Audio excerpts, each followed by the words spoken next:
മനുഷ്യൻ ഏകനായിരിക്കുന്നത് നന്നല്ല എന്ന് മനസ്സിലാക്കിയ ദൈവം അവന് തക്കതായ ഒരു തുണയെ ഉണ്ടാക്കുവാൻ തീരുമാനിച്ചു. ദൈവം മനുഷ്യന് ഒരു ഗാഢനിദ്ര വരുത്തി. അവൻ ഉറങ്ങിയപ്പോൾ അവന്റെ വാരിയലിൽ നിന്ന് ഒന്നെടുത്ത് അതിൽ മാംസം പിടിപ്പിച്ച് ഒരു സ്ത്രീയെ ഉണ്ടാക്കി മനുഷ്യന് കൊടുത്തു. സ്ത്രീകൾ സമൂഹത്തിലും കുടുംബത്തിലും വഹിക്കുന്ന പങ്ക് വളരെ വലുതാണ്. വേദപുസ്തകത്തിൽ നമുക്ക് ധാരാളം സ്ത്രീകളെ പരിചയപ്പെടുവാൻ കഴിയും. അവരുടെ ഓരോരുത്തരുടെയും ജീവിതത്തിൽ നിന്നും നമുക്ക് ധാരാളം പഠിക്കുവാനും ഉണ്ട്. നമ്മുടെ ജീവിതത്തിൽ പകർത്തുവാൻ കഴിയുന്ന നല്ല മാതൃകയാക്കാവുന്ന വേദപുസ്തകത്തിലെ ചില സ്ത്രീ കഥാപാത്രങ്ങളെ ഞങ്ങൾ ഇവിടെ അവതരിപ്പിക്കുകയാണ്. വേദപുസ്തകത്തിലെ സ്ത്രീരത്നങ്ങൾ. സാറ, വിശ്വാസികളുടെ പിതാവായ അബ്രഹാമിന്റെ ഭാര്യയായ സാറ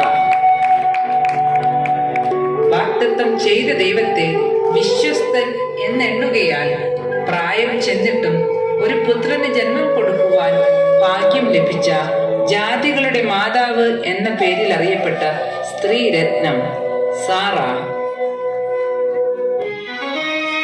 മിരിയാം, ഇസ്രായേൽ മക്കളെ മിസ്രൈമിൽ നിന്നും കനാനിലേക്ക് നയിച്ചുകൊണ്ടു പോകുവാൻ സഹോദരന്മാരായ അഹരോനോടും മോശയോടും ഒപ്പം നിന്ന ധീര വനിത.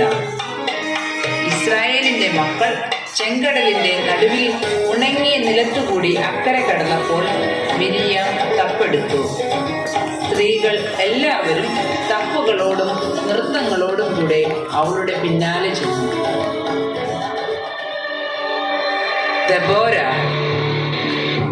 ഇസ്രായേലിനെ ന്യായപാലനം ചെയ്ത ബൈബിളിലെ പ്രവാചകിയായ ഏക ന്യായാധിപ ദെബോര ആത്മത്യാഗത്തിന്റെയും ധൈര്യത്തിന്റെയും നല്ല മാതൃക.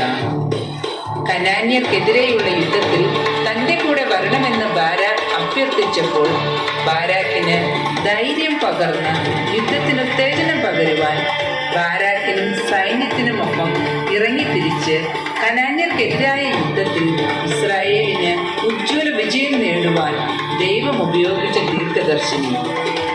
അതിനുശേഷം ദെബോര പാടിയ സ്തോത്രഗീതം ബൈബിളിലെ ഏറ്റവും പുരാതനമായ കവിതകളിൽ ഒന്നായി കരുതപ്പെടുന്നു. രൂത്തും നവോമിയും. യഹോവയോടും അമ്മാവി അമ്മയായ നവോമിയോടുമുള്ള ഇഷ്ടം കാരണം തന്റെ നാടിനെയും വീടിനെയും വീട്ടുകാരെയും വിട്ട് താൻ ഒരിക്കലും കണ്ടിട്ടില്ലാത്ത യഹൂദ നാട്ടിലേക്ക് ഇറങ്ങി പുറപ്പെട്ട മോവാബിയ സ്ത്രീയായ രൂത്ത് തന്റെ ദൈവഭക്തിയും കഠിന അധ്വാനവും വിശ്വസ്തതയും കൊണ്ട് യേശുവിന്റെ വംശാവലിയിൽ തന്നെ ഇടം പിടിച്ച മഹിളാരത്നം. മരുമക്കളിൽ ഒരാളായ ഓർപ്പ തന്റെ ജനത്തിന്റെ അടുക്കിലേക്ക് മടങ്ങിപ്പോയപ്പോഴും രൂത്ത് അമ്മാവി അമ്മയായ നവോമിയോട് പറ്റി നിന്നു. നിന്റെ ജനം എന്റെ ജനം, നിന്റെ ദൈവം എന്റെ ദൈവം.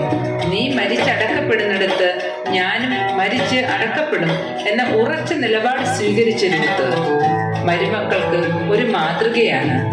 അതുപോലെ യാതൊരു പ്രത്യാശയ്ക്കും വകയില്ലാത്ത തന്നോടുകൂടെ ഇറങ്ങിത്തിരിക്കുവാൻ രൂത്തിന് പ്രചോദനമായത് സ്നേഹനിർമ്മലയായ നവോമിയുടെ ഇടപെടലുമാണ്. മരുമക്കളോടുള്ള സമീപനത്തിന് അമ്മായി അമ്മമാർക്ക് ഇതൊരു മാതൃകയാക്കാവുന്നതാണ്. ഹന്ന, ഇസ്രായേൽ ജനത്തിന്റെ ന്യായാധിപന്മാരിൽ ഏറ്റവും ഒടുവിലത്തെ ന്യായാധിപനായിരുന്ന ശമൂവേൽ പ്രവാചകന്റെ അമ്മയായ ഹന്ന.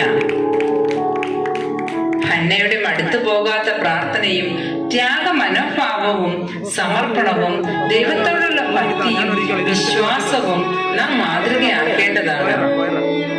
ദൈവസന്നിധിയിൽ കരയുന്ന മാതാവിന്റെ കണ്ണുനീരിനെ മാനിക്കുന്ന ദൈവത്തിന്റെ പ്രവൃത്തിയാണ് ദൈവം ഹന്നയ്ക്ക് നൽകുന്ന വിജയം. ഹന്നയെ പോലെ തന്നെ നമുക്കും ദൈവസന്നിധിയിൽ തലമുറകൾക്ക് വേണ്ടി പ്രാർത്ഥിക്കാം.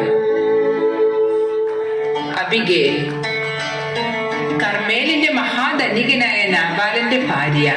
അവിവേകിയും ദുഷ്ടനുമായ തന്റെ ഭർത്താവിന്റെ പ്രവൃത്തിയാൽ വന്നു ഭവിക്കാമായിരുന്ന വലിയ ദുരന്തത്തെ വിവേകം കൊണ്ടും സന്ദർഭോചിതമായ ഇടപെടലുകൾ കൊണ്ടും അനുഗ്രഹമാക്കി മാറ്റിയ ധീര വനിത. എസ്തേർ. അഹശ്വേരോശ് രാജാവിന്റെ ഭാര്യയായി എസ്തേർ. തന്റെ രാജ്ഞി പദത്തിലും കൊട്ടാരത്തിലെ സുഖലോലുപതയിലും മതിമറന്ന് ആഹ്ലാദിക്കാതിരുന്ന എസ്തേർ തന്റെ ജീവൻ നഷ്ടപ്പെടാൻ സാധ്യത ഉണ്ടായിരുന്നിട്ടും സ്വജനത്തിന്റെ വിടുതലിനു വേണ്ടി രാജ്യസന്നിധിയിൽ ധൈര്യത്തോടെ നിലകൊണ്ട പ്രൗഢിയും കുലീനയുമായ ഉത്തമ സ്ത്രീ. മറിയയും എലിസബത്തും. നമ്മുടെ കർത്താവും രക്ഷിതാവുമായ യേശുക്രിസ്തുവിന് ജനിക്കുവാൻ ഇതാ ഞാൻ കർത്താവിന്റെ ദാസി, നിന്റെ വാക്കുപോലെ എനിക്ക് ഭവിക്കട്ടെ എന്ന് പറഞ്ഞുകൊണ്ട് തന്റെ ജീവിതത്തെ ദൈവസന്നിധിയിൽ താഴ്ത്തി ഏൽപ്പിച്ചു കൊടുത്ത മറിയം സ്വന്തം മകനെ ലോകത്തിന്റെ പാപപരിഹാര ബലിയായി സമർപ്പിച്ച ത്യാഗത്തിന്റെ നിറകുടം. യേശു ക്രിസ്തുവിന് വഴിയൊരുക്കുവാൻ ജനിച്ച സ്നാപക യോഹന്നാന് ജന്മം കൊടുത്ത എലിസബത്ത്.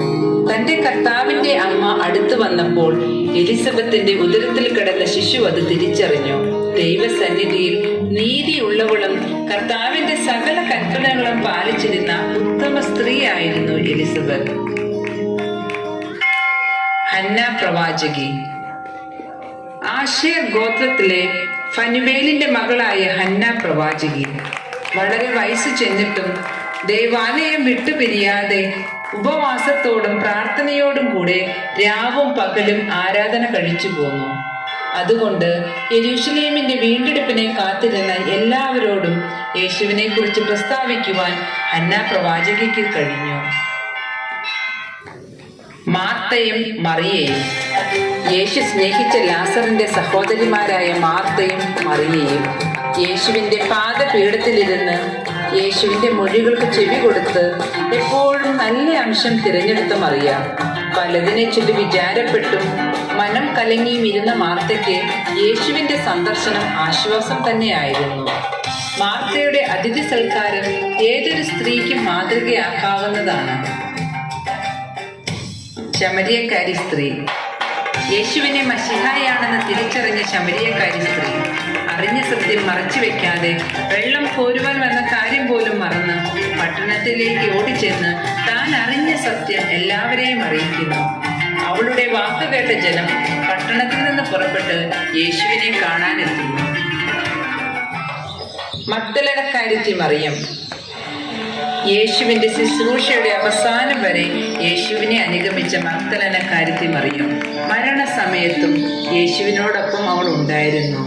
അതികാലത്തെ തന്നെ കല്ലറയ്ക്കൽ എത്തിയ മറിയയെയാണ് താൻ ഉയർത്തെഴുന്നേറ്റ് എന്ന സത്വാർത്ത ശിഷ്യന്മാരെ അറിയിക്കുവാൻ യേശു ചുമതലപ്പെടുത്തിയത്.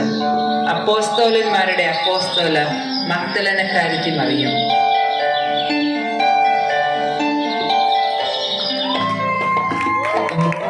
ക്രിസ്തീയ ജീവിതത്തിൽ സഹോദരിമാർ അനുഷ്ഠിക്കേണ്ട കാര്യത്തെക്കുറിച്ച് അപ്പോസ്തലനായ പൗലോസ്ലീഹ ഫിലിപ്പോസിന് എഴുതിയ ലേഖനത്തിൽ രേഖപ്പെടുത്തിയിരിക്കുന്നു.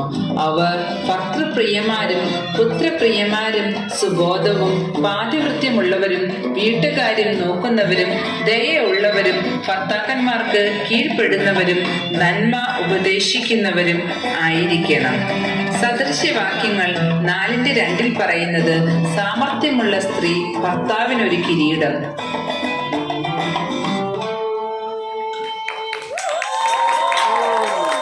പ്രിയമുള്ളവരെ, ഈ കാലഘട്ടത്തിലും വിശ്വാസത്തിന്റെ പൂർത്തീകരണത്തിൽ സാറയ്ക്ക് ലഭിച്ചതുപോലുള്ള ദൈവിക പ്രവർത്തികൾ കാണുവാനും മിരിയാമിനെ പോലെ വാദ്യഘോഷങ്ങളോടെ ദൈവസന്നിധിയിൽ ആരാധിക്കുവാനും ദെബോരയെ പോലെ ദൈവജനത്തിനു വേണ്ടി ദൈവദാസന്മാർക്ക് ധൈര്യം പകരുവാനും നവോമിയെ പോലെ ഒരു മാതൃകാ മാതാവാകുവാനും രൂത്തിനെ പോലെ സത്യത്തെ പിന്തുടരുവാനും ഹന്നയെ പോലെ തലമുറകളെ ദൈവവേലയ്ക്ക് പ്രയോജനപ്പെടുത്തുവാനും അബിഗേലിനെ പോലെ വിവേകത്തോടെ പെരുമാറുവാനും എസ്തേറിനെ പോലെ ജനത്തിനു വേണ്ടി ഇടവിൽ നിൽക്കുവാനും മാതാവിനെ പോലെ താഴ്മ ധരിക്കുവാനും എലിസബത്തിനെ പോലെ നീതി ഉള്ളവളായിരിക്കുവാനും ഹന്ന പ്രവാചകിയെ പോലെ വയോധിക്യത്തിലും വിശ്വാസം പിന്മാറാതെ പ്രത്യാശയിൽ നിൽക്കുവാനും മാർത്തയെ പോലെ പരിചരണമുള്ളവളാകുവാനും മറിയയെ പോലെ